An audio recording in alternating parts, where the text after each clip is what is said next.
Hi అండి, నమస్తే. ఈ రోజు నేను ఒకటి మీతో షేర్ చేసుకోవాలనుకుంటున్నాను. యాజ్ ఎ సైకాలజిస్ట్ నాకు ఇన్స్టాగ్రామ్ లో కొన్ని మెసేజెస్ వస్తూ ఉంటాయి కౌన్సిలింగ్ కోసం అని చెప్పి. వాళ్ళకి ఏదో ఈ సమస్య ఉంది, దీని నుంచి బయటపడాలంటే ఎలా అని చెప్పి. ఇక్కడ నేను చెప్పేది ఏంటంటే, మీరు ఏ కౌన్సిలింగ్ కి వెళ్ళినా కూడా మీరు వాళ్ళని 100% నమ్మి వాళ్ళు చెప్పేది వింటే మీకు ఒక రిలీఫ్ రావడం కానీ, మీకు ఆ హ్యాపీనెస్ రావడం కానీ జరుగుతుంది. నేను ఒక వీడియో చేశాను కదా, అంటే ఎవరైనా మనల్ని బాగా కష్టపెట్టినప్పుడు అది మైండ్ లో పెట్టుకొని గ్రిడ్జ్ పెట్టేసుకొని వాళ్ళ మీద పగ పెంచేసుకుంటే దానివల్ల మన మనసు భారం అవుతుంది తప్ప ఉపయోగం ఉండదు. మన మనసు తేలిక అవ్వాలి, ఆ భారం నుంచి మనకి విముక్తి దొరకాలంటే వాళ్ళని క్షమించేసి మన ఫోకస్ మన లక్ష్యం మీద పెట్టుకొని దానికోసం ప్రయత్నిస్తే మనం ఏదైతే విజయం సాధిస్తామో అదే అసలైన రివెంజ్ అని నేను చెప్పినప్పుడు నన్ను ఫాలో అయ్యే అబ్బాయి అది అంతగా రుచించలేదు.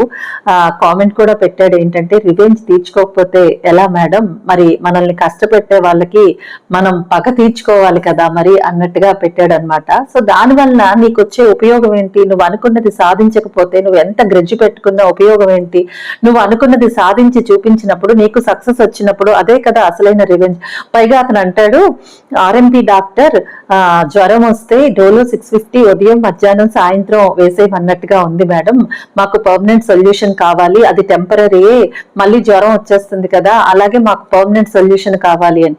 నేను చెప్పేది పర్మనెంట్ సొల్యూషనే కదా. నువ్వు అలాంటి నెగిటివ్ ఫీలింగ్స్ ని మనసులోంచి తీసేసి ఒక లక్ష్యం మీద ఫోకస్ పెట్టి నువ్వు అనుకున్నది సాధిస్తే అదే కదా పర్మనెంట్ సొల్యూషన్ అంటే.